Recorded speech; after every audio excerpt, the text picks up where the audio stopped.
What a week in soccer it has already been. It is going to be. Did y'all catch the Champions League match versus PSG and Liverpool? What a game of soccer. What a game of soccer. How did Liverpool not win in regulation? How did PSG not win in extra time? It was insane.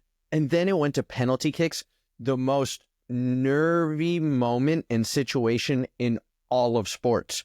Penalty kicks. Not only for the players, but obviously the fans, the coaches, everyone involved watching that game.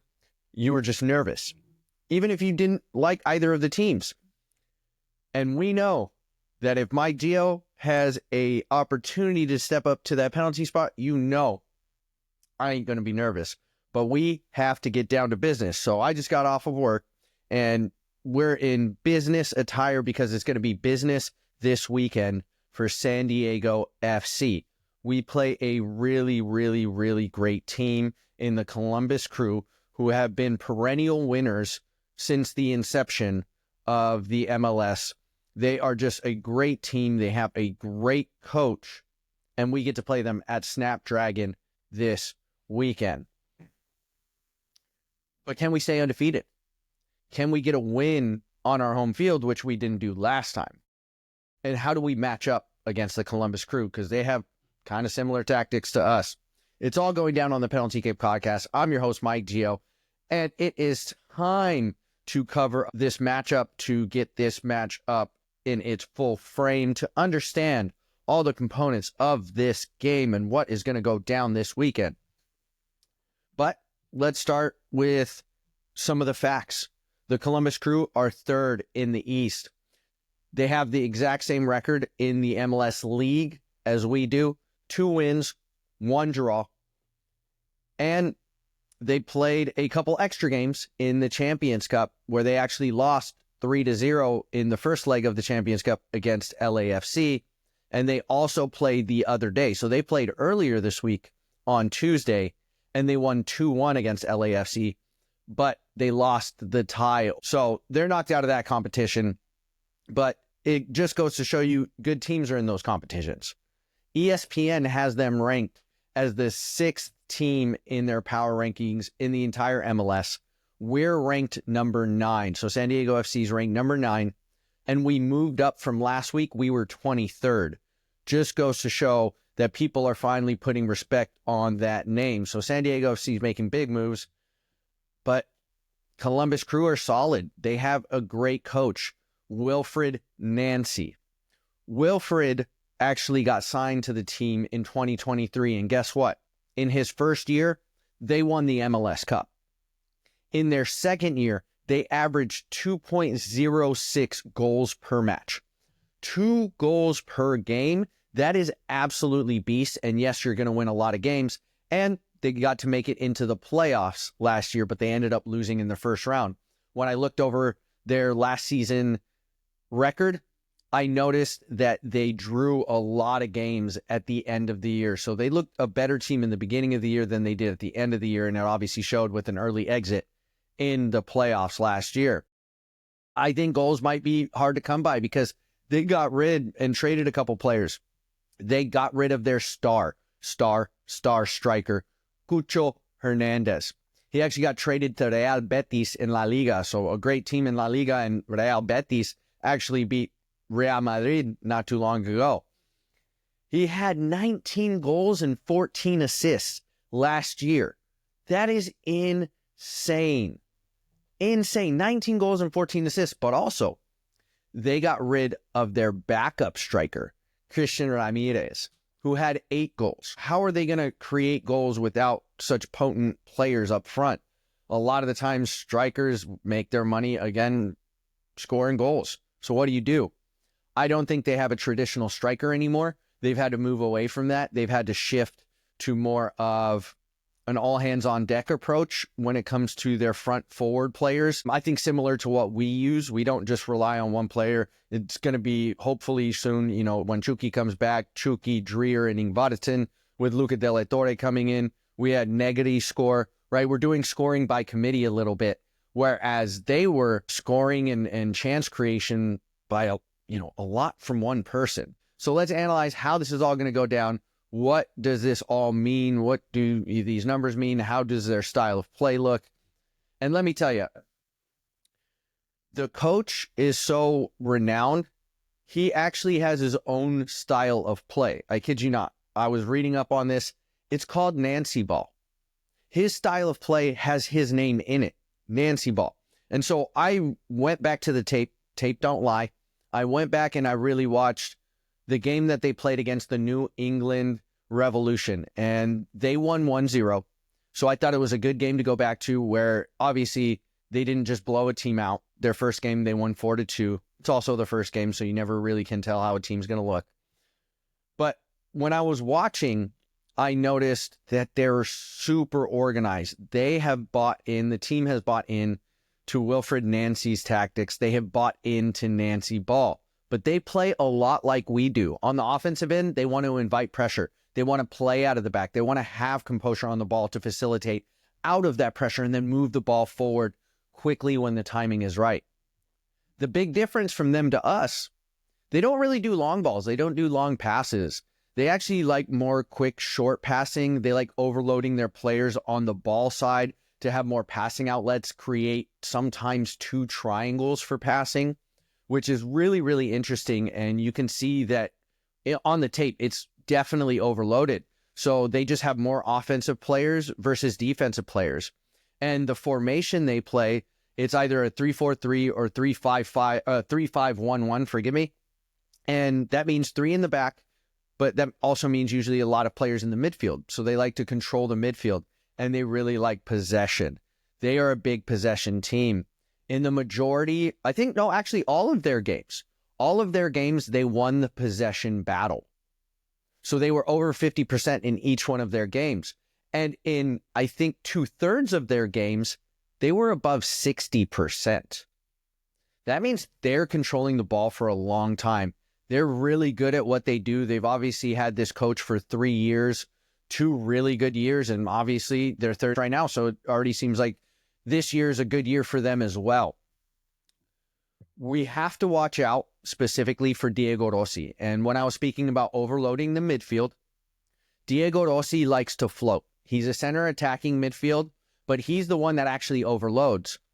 We're a little more structured in the way we play. Luca de la Torre kind of floats a little left, kind of floats a little right, but really stays in the middle. Diego Rossi will go all the way to the left, all the way to the right. He'll always be by the ball, being an outlet, being the player that then overloads on that side where the ball is at. So it's really interesting. I don't know if y'all watch Messi, but Messi loves floating. He loves getting lost, right? He kind of walks around, loves getting lost, finds little pockets of space, and then he gets the ball and it's game over. Diego Rossi is not obviously on Messi's level, but Diego Rossi, let me tell you, he shows up on tape. He shows up as a difference maker on tape. So we need to watch out how we defend those overloads, how we can stay structured and formidable against that overload, against their possession play.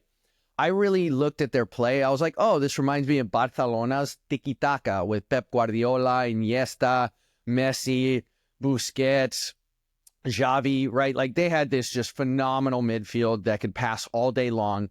The difference is, instead of the tiki-taka kind of sometimes slow play forward, they like to be a lot more direct. They like to move the ball forward quickly. So even though, yes, they can be in possession, they would love to go from back to front quickly, but they still will be in possession in the final third of the field. So we need to watch out for that.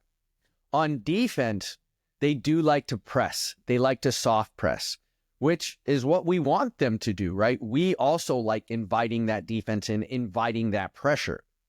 So they do that naturally. And I started thinking of the St. Louis City game where they had 3 in back, and I thought St. Louis City was going to kind of go forward, but they really dropped 5 players back, and they really parked the bus, or they really just set up the defense in their defensive shell and really weren't attacking. They just really had a structured defense, which we might not always be as great in possession when the ball is moving slow. We like counterattack. We like inviting pressure and then moving the ball forward as well. So I think this does play into our offensive tactics. Can we execute? Can we be okay with defending for long periods of time, because that's what we're going to have to do.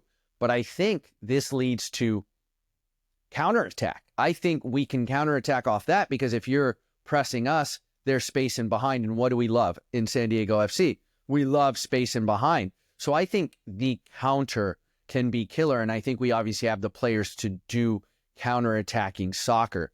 So we're going to need to see how these two styles clash, because on offense, we want to do the same thing. On defense, it's slightly different in the sense that they run 3 and back instead of dropping 5 on defense. They actually have a 4-4-2, which is similar to us. We usually drop in a 4-4-2 on defense. But when you invite so much pressure forward and they like to attack and have possession, that means they push a lot of players forward. If you overload one side with all your players, what does that mean for the other side? There's open space. So I think we can hit them with space, because we love space. So we can get on those counters, and I don't think it's just going to be a sit back, wait, try to pass the ball around, try to break down the defense game like it was against St. Louis, and we didn't score, right? We didn't have as many shots on goal as we should have, because the defense was really closing down the lanes, was really confining space. And we really need to watch out for Russell Rowe. He's kind of been on a tear lately. So Diego Rossi and Russell Rowe, we need to focus on those two individuals. We need to make sure we have eyes on those individuals, because those are the two individuals that can score. Those are the two individuals that can make something happen on the offensive end, and we need to shut them down. We need our defense to shut them down. Let's see how we attack that. But there's going to be keys to this game, to winning the game. And one of those keys is possession for Columbus Crew can't equal goals. You can't just allow possession, because sometimes some teams have possession a lot, but it doesn't really lead to chances. It doesn't lead to goal-scoring opportunities. They're kind of just passing the ball around on the outside, and they're getting these half chances that end up, long shots that don't even, get close to the goal. That's what we're going to need to do. We're going to need to make sure their possession is nothing more than possession. It's a sideways possession instead of just a straight, direct, front-to-back possession. That's what we're going to need to do, because we don't want to get frustrated because they might have a lot of possession. So I see us and potentially Mikey Vadas being like, okay, can we allow them to have the ball, make sure they're not dangerous with the ball, and then can we hit them with the counter? And I think we can hit them with the counter, because we've been running that all season long, not only from the preseason, but also the regular season. The next key to the game, counter with precision. Our counterattacks are going to need to look good to really put this team away. I think if we start rolling, if we get the momentum, this could be more than a 1-goal game for us. I think, Luca De La Torre, if we get him running, our wings, running down the sides, Ingvarsson doing hold-up play, but also getting himself in the box, I can see this game being a multi-goal game for San Diego and FC, and I really do think it is going to turn out such as that. So can we have our precision counter on point? Because countering is hard. Countering comes down to timing. Countering comes down to knowing where the other person's going to be, making sure you don't, start your run off sides. So that's what we're going to see. And we've been able to do that so far. So I think we're going to be able to do that this game as well, especially considering I don't think Columbus Crew is going to sit in a defensive shell. I think they're going to want to boss the game. They've been to the MLS for a long time. They're not going to just be like, oh, let's sit back and get a point. I don't think that's going to happen. And also, we need to make home field count.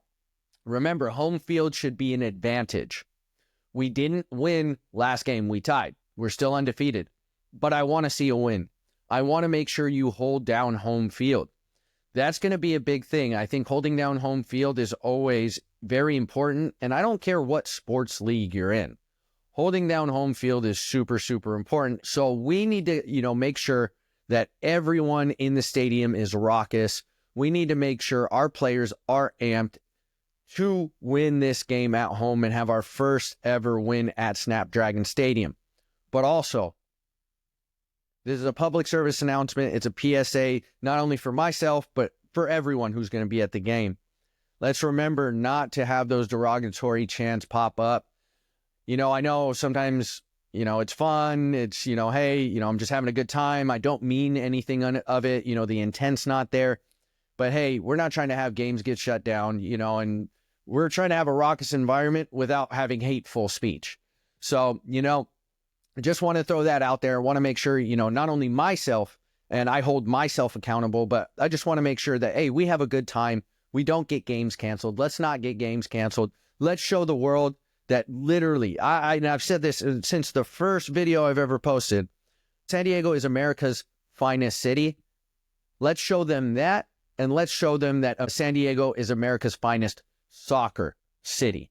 Because I think we can do that. I think we can change the landscape of the MLS, of soccer in America. And we all need to do it together. We all need to hold ourselves accountable. But I cannot wait, because I'm going to be raucous. I'm going to be yelling. I'm going to be cheering in a respectful, rightful way. And I'm going to be there. I'm going to be there for the second game at Snapdragon Stadium. I love to be at soccer games. That's one of my just favorite things, just the environment, everything. The tailgating was awesome the first time. So, Mike Geo is going to be at Snapdragon Stadium this weekend, supporting our club, supporting our San Diego FC. And I hope y'all are there.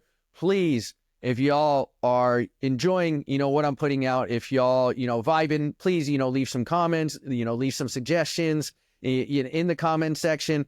But also, if you can, please subscribe. Please like this video. It really helps out a lot. And I just can't wait to continue to move and flow through this season with y'all and with San Diego FC. I'll catch you with the post-game analysis after the game is done this weekend. Have a good one, y'all.